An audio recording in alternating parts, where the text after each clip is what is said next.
everyone, welcome back to my channel. Today I'm going to be showing you 3 DIY hairsprays for moisture that I use. Now the first one is going to have water.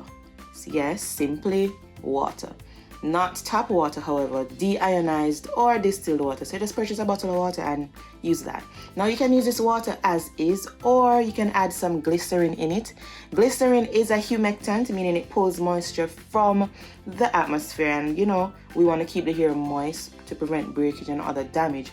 So just add a little glycerin to your water, or use just plain water, and that's the first spray.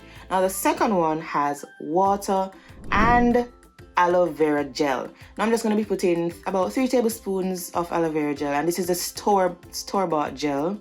Putting it in a little bag for ease of handling to prevent all the mess and so we don't lose any.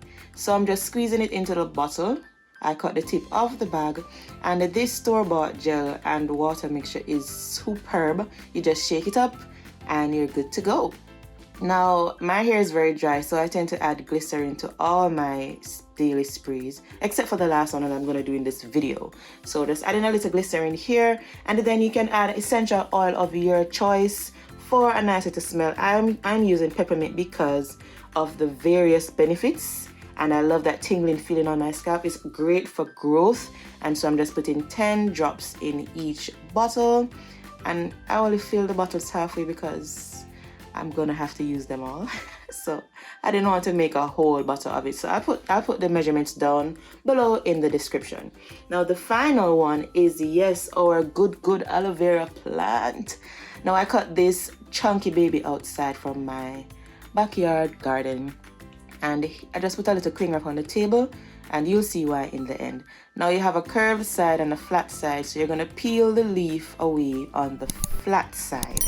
So you don't have to get the leaf off, this side off very thinly. Just make sure you cut it off, leaving most of the inner fillet on the plant.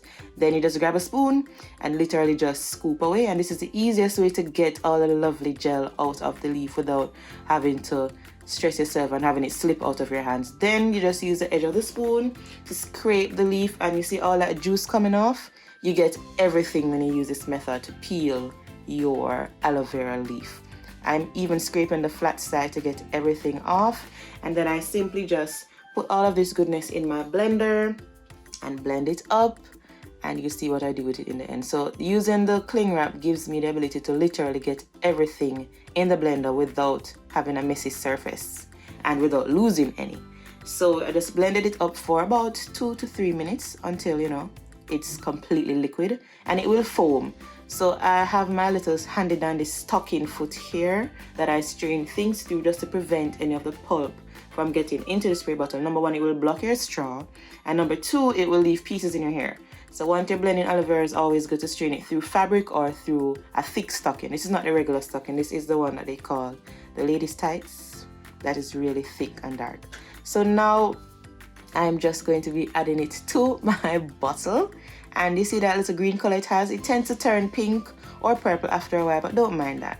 I also add a few drops of tea tree oil. Tea tree is not a preservative, but it extends the life of this spray.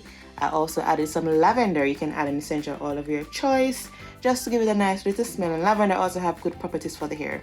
So there you go. Those are my 3 sprays. Thank you. Bye.